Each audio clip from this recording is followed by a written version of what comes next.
What is going on, y'all? This is John Alsace with the Face Mask Podcast, bringing you new fantasy content every day on our YouTube channel. So if you're not subscribed, please hit that subscribe button. It helps us out very much. And today, I wanted to get into the subject of Kyle Pitts. Coming into the league, the Falcons selected Pitts in the first round of the 2021 NFL Draft, 4th overall, comes into the league, 6'6", 245 pounds. Now Pitts is pretty much, and we all know it at this point, a one-of-a-kind prospect at tight end. He offers both major long-term upside and a high floor in the meantime, especially with the departure of target hog Julio Jones. Now in the draft, the Falcons had a long-term need at quarterback and had the opportunity to take one at 4. But Pitts is so great a prospect at tight end, he's basically a unicorn at the position. People have speculated whether or not he'd be a unicorn at the wide receiver position, much less tight end. So with that said, they said, nah, let's forego quarterback in a quarterback-rich draft and go get the best offensive weapon at the tight end position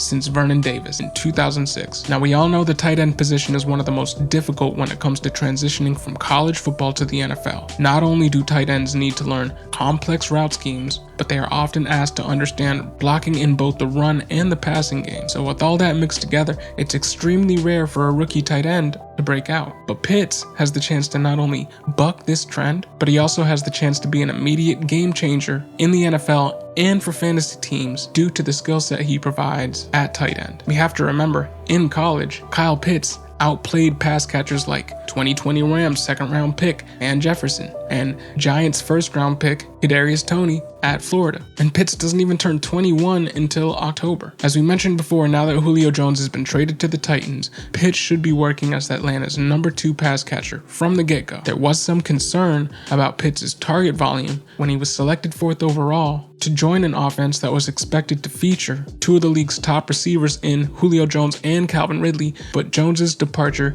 should really help Pitts immediately carve out a role to be the top complement to Calvin Ridley. In the 7 games that Matt Ryan played without Julio last year, he threw an average of 39 times. That's only 2 less than the 626 he actually threw for in 2020, which was the league high. If he again projects to be amongst the league's leaders in passes thrown, if not the league leader, as they failed to address running back in the draft, have not signed anyone at the position outside of 28-year-old Mike Davis, again let Julio go, only to replace him with in-house talent Russell Gage and Olamide Zaccheaus, then Pitts should be a target monster out the gate. You should immediately see 100+ targets at the position, something that only 9 other tight ends had in 2020. So for dynasty purposes, Kyle Pitts is a top 3 tight end. With his projected target share and the amount of throwing this team did and is projected to do in the coming years with Matt Ryan still at the helm, it's only realistic then to rank Kyle Pitts as top 10 at his position in his rookie season, something that I never thought I'd be saying, ranking a rookie tight end within the top 10. And you should be drafting him as such. He is absolutely a top 10 tight end in 2021. My issue though